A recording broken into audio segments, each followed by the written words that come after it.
What's up, YouTube? It's Sylvie from LearnHowToGetAScholarship.com. Welcome, ladies and gentlemen, guys and girls, old subscribers and soon-to-be old subscribers, because guess what?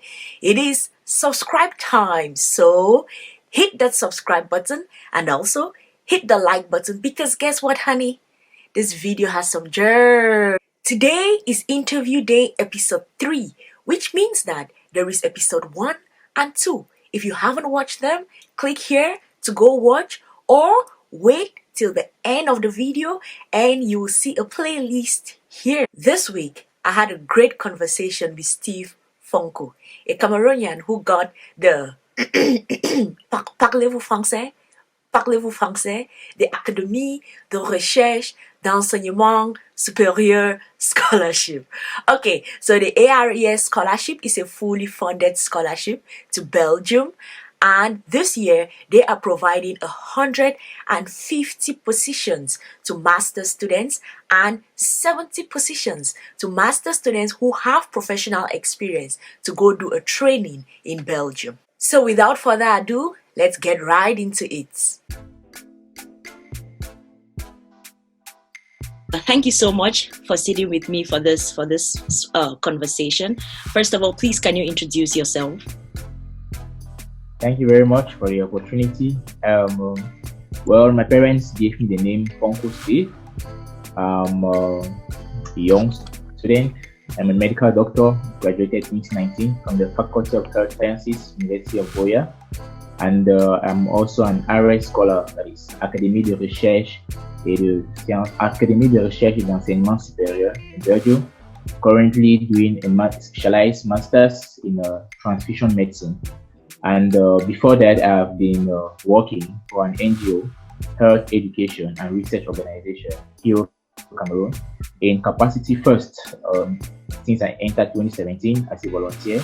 And in 2018, I was given the responsibility of heading community interventions, specifically blood donation campaigns. Okay. So that's a bit of who I am, and I recently joined the International Society of Blood Transfusion because of my passion and interest in blood donation. Okay. All right. Probably I'll ask a bit more information about blood donation later, because I think I don't know anything about it. But okay, let's get to it first. So you are one of the ARES program scholars, and it's like a special master's program, because it seems like they have the 1-year program and then they have the 4 to 6 months program. Which one did you get into? Well, I got into the 1-year program because ARES offers specialized masters, and the 4 to 6 months they are internships. So I didn't get, it's not an internship which I'm doing, it's actually a program. So that's what I got in. Oh, okay, I see. And given that you had been working, is that how you heard about the scholarship to apply for, or how did you hear about it? Well, I would say I've been lucky to have been having mentors since medical school. And it's scholarship. You don't plan scholarship at the end of your courses. You should plan your scholarship before the end of your courses. So I was lucky and mentored by some senior students in school, and by the time I was in 5th year, a senior student had gotten the scholarship, and he told me to work towards that. So that's what I was basically working on 2 years before I graduated, and that's how I heard about the scholarship. So I was basically guided into the scholarships and many other scholarships. Okay. So that is very interesting. So given that you had some kind of mentoring to prepare you for the program, can you share some mentoring ideas? What did your mentor teach you? Well, what the mentor told me, first of all, is all scholarships normally are based on the first thing they see. It's your it's your academic performance. So he told me while I was in school, I have to work so much on my academics. No matter how hard it gets, no matter how difficult it gets, that's the first thing there. That's like the minimum they're going to see before they start screening anything. So I think that's what gave me the leverage, and I knew where I was going to. So, and focusing on that, he told me even after the academics, they like to take people who have had some sort of professional experience, some sort of work experience. And being in medical school and student is not that easy, not that obvious. So I had to get on board and do something extra rather than just going to school and going to the hospital each time. So I had to get into this health education and research organization, which has done tremendously so many good things for me, where I was able to put into practice what I had learned, and that's how I got to build, let's say, some sort of CV to be able to have the scholarship as I graduated, because they really require a lot of professional experience, or let me say work experience per se. So that's the second thing. That's the second thing he told me, and the third thing to be very prayerful, because it's a competition, so you have to pray a lot. That's true. And throughout the application process, take me through the steps. What do you do first? Do you apply directly to the program or to universities in Belgium? How does it work? Okay. The very special thing about this scholarship, I'm going to say, with experience with all applying for other scholarships, it's relatively one of the easiest. One of the easiest. Why? Because once you apply for the scholarship, it doesn't require you to apply to the university. That is, in contrast to other scholarships where you have to apply to the university and apply for the scholarship, here you apply directly to the scholarship. And in recent times, except for this year, the applications were physical. It wasn't online like it is this year. That is, you had to go online, get the documents they required, get all the documents, compile them, and send it to the address that it reaches the scholarship office in Belgium. And that's what I did. And after when you send the documents, there are two deadlines. If you notice, there's a deadline for those who are doing the internship, and deadline for those who are doing the masters. Yeah. So once you send it, all you have to do is just to wait for the feedback. There is no other step. They respond firstly in March for those who have been pre-selected, because the scholarship, it takes just 12 people per season. It takes just 12 people, and in March you'll be pre-selected. In the pre-selection stage, it actually gives you the opportunity to be able to register online now with your university, because in March that's when the university portals are open for you to register as a student. So that's what you have to do once you are pre-selected, and the final selection is finally given in June. That is the result of the final selection. So okay, so when you start applying, so you get to know the results of the scholarship before you head to applying to a university. Yeah, that's something. They send a pre-selection. That is, they pre-select about 20 to 30 students. By March, you receive a notification if you have been pre-selected. That gives you now gives you the go-ahead to be able to apply online to the universities. Basically, to be able to enter the database of the university that you have been, that you will be a student of the following year. And after that, the final selection is done in June. So and in June now, if you have not been selected, then you'll be able to turn down the offer which the school has offered you. I see. Okay. So throughout, I understand that. Okay, you had a mentor, so you were practically, you got yourself ready in order to apply for this. But were there any challenges you faced through that process, applying first to the scholarship, right through that process, right through to pre-selection? What were the challenges that you faced there?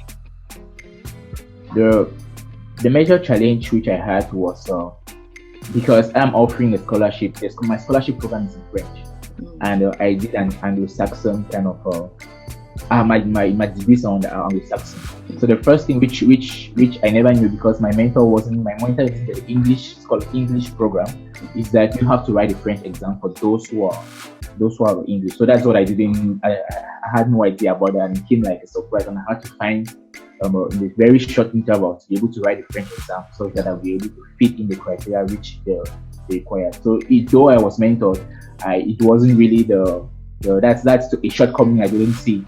And the other challenge which I had was basically getting the mentors and getting the referees to be able to vouch for you, to say that okay, you are eligible to go. So that was another challenge which based on the very short professional experience post graduate which I had, it wasn't really easy to find one.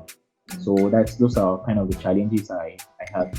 And also the third challenge, which was kind of, which I was working on, was on the application essay itself. How do you write it?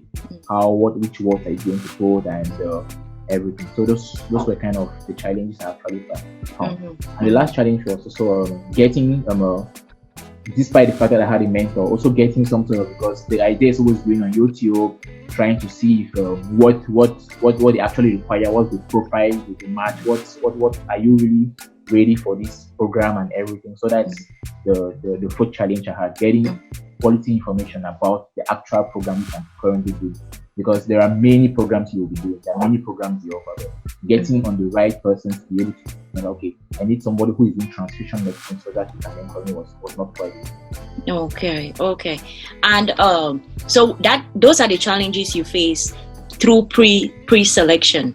And then after that you apply to the university. So through applying to the university, where did you, because you had already solved these challenges, right? So going to applying to the university, what did you have some other problems throughout that process, or it was very smooth?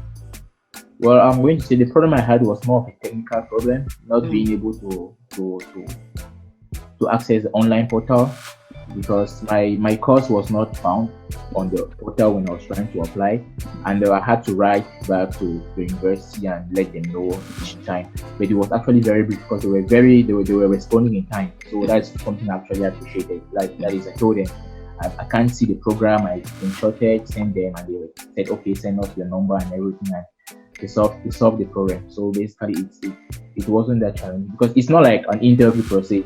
It's just like a formality you have to do to be able to know that there is a student who is coming for this program in the university. Because you're not the one who chooses the university by the first way, you're not the one choosing. It's the scholarship. They already have partnerships with the various universities for the various programs. So they just say, okay, you have to register to this particular university because that's where the program is instituted. Like where I am currently is University Catholic Belgium, which offers all science related all science related kind of scholarships for the university where I am found. There are other scholarships from research and technology, which is Université Libre de Bruxelles. There are other ones for development, which is in Louvain-la-Neuve. So basically, based on what you apply, that's where you'll be going to. It's not like you have the choice to be able to say, okay, you have applied for the scholarship, then you want to go to Brussels, to study the Brussels. No, basically, they tell you where your file is for. Because what they do is, after they have selected, right, they send now to school. These are the people who have selected. So the school has to make its own decision on who they have to select. So that's the phase where the second phase where you'll be expecting and waiting to see whether your file has been selected or not. Oh, I see. Okay. And then after that is done, you now move to the final process. Do you have to, once you get some sort of a university approval, do you move to the next stage, and is that the final stage of the process? Yeah, that's the final stage. So once the university accepts you, and then you get back to the ARES people, and then they confirm, like, okay, you've been taken finally. That's what happens. Anyway, the communication is strictly between you and the scholarship board. You virtually have no link with the university. The university. So you reach here. Virtually the only time you're going to have the time when you're going to have a link with the university is probably when, like, I had a difficulty trying to register online. That's when they're going to give you contacts that you have with the university. Once you have been selected now, the scholarship board is now going to put you into contact with the university with respect to your lodging, how you'll be welcomed and everything. But before being finally selected, you really have little or no contact with the university. It's almost everything is through the scholarship board. Okay. So when pre-selection is done, the next hurdle that you go through is university, and you just have to go fill up the documents, and then you really don't have a lot to do there. Then you wait for the final results. Do you people get to have like an oral interview, or that's it?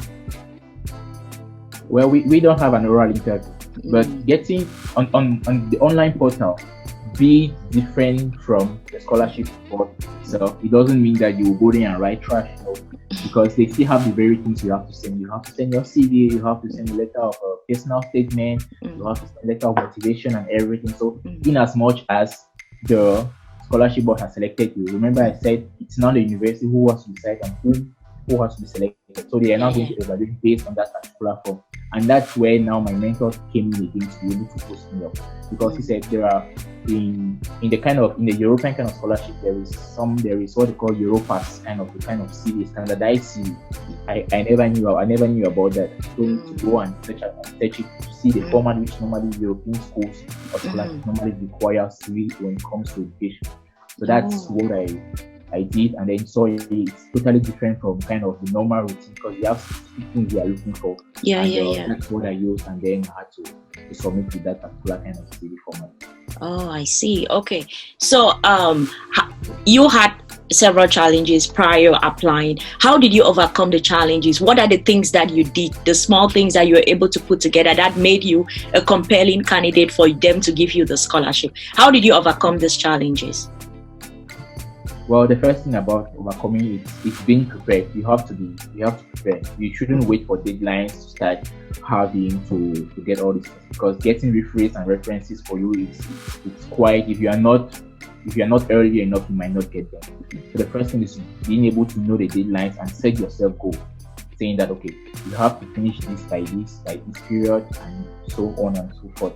The second thing is having someone to review your application, because it's not only for the fact that you might not write the correct words, but the fact that it's always good to have someone, a second person, to have to look through at what you are written, to be able to see some grammatical errors, some punctuations and everything, which can be very irritating when people are reviewing your application. And one of the things which I think I did too was I prayed a lot, because in as much as, like I said, it's a scholarship, but you have to prepare before. And I think I had prepared myself before the time, because what happens is in medical school most of the time it's 7 years, so it's after 7 years most of the time, and after 7 years you need like 2 years experience more before you can get in office. So I think I challenged myself to be able to do something different from waiting the 7 years getting over and having something to do before. So if there is any advice I can give, it's prepare even before the scholarship. The year you are planning to apply for the scholarship, you should think of applying even 1 year or 2 years before, and it's knowing the eligibility requirements. Basically, but for this scholarship particularly, that's the way I prepared though, and it's the only scholarship I applied for, because I put my bet on everything. Wow. So that's it. Okay. So if you were to apply for this scholarship today, what will you do different? Is there anything that you will do different? Have you learned anything throughout this journey? Did you learn anything? I think I learned something like every process. Well, now technology has made it quite easy with LinkedIn. I think the first thing I'm going to do is to be able to go on LinkedIn and find somebody who is in this program, such that he personally coaches me, because I had a coach, I had a mentor, which is very grateful, Dr. Maxime Tidon. And though he wasn't really part of the course program, but he was an ARES scholar too. And I think I'm going to be able to find someone who is actually in the field, who will be able to tell me this is how things are, because it's a lot of research. You have to do a lot of research about the school, a lot of research about the program, a lot of research about the professors, and if I thought that's what you really want, because it's about having all this information. So that's one thing I'm going to do, to be able to have the right information. And secondly, what will I do more? I really did stuff one, but I think that's the most important thing, because I realized it's really challenging, not only before the scholarship, but after getting the scholarship. It was not easy getting here and adapting and knowing your way around, because it's one thing getting the scholarship, it's another thing to trying to go through the scholarship. Okay. So will you have any final advice for anybody who wants to apply for this scholarship based on what you went through? Do you have any final words? Because I think there was a lot of important aspects that people can actually pick through, and tips throughout that someone can actually make notes of. But is there anything finally you'll say to anyone that is trying to apply for the scholarship? What I'm going to say for anyone trying to apply for the scholarship is, first of all, the deadline is in February. That is, it's not late to start applying. It's not late to start putting the documents together. And secondly, you should be able to find exactly the program which you are going for. after getting the program which you're going for, it's technology. Like I said, social media has made it very easy to be able to have anybody from the program which specifically you wish to apply, so that you'll be able to know the hurdles, be able to know what exactly they want. And thirdly, it's also how do you. It's most important is how you are going to write what you want to do with the scholarship, because that's very important, because they actually ask why do you want the scholarship and what are you going to do after the scholarship. So knowing how to write it, knowing how to rephrase it, it's key. You can't just write anything and send it to them, because I remember I said you take just 12 candidates and 12 candidates in 40 countries. It's very very competitive, especially that with time it gets more and more renowned and everything. So it's really competitive. So you have to give in your best shot, such that even if at the end of the day you are not taken, you will have learned a lot of lessons to apply it in different fields somewhere. And third, and not the last, should be very prayerful, because it's all about God's grace at the end of the day. You will fit the profile, you're going to fit what they want, but there might be 100 of you and they need just 12 people. So that's what I'm going to say as well. Okay. All right. Thank you so much for your time. Thank you so much for accepting to have this conversation. You made it. But before I let you go, 3 things. Are you applying for a scholarship and you want me to interview someone whose insights can help you? Let me know in the comment section. And hey, click here to subscribe and click here to watch more. I'll see you all in the next one. Love you all.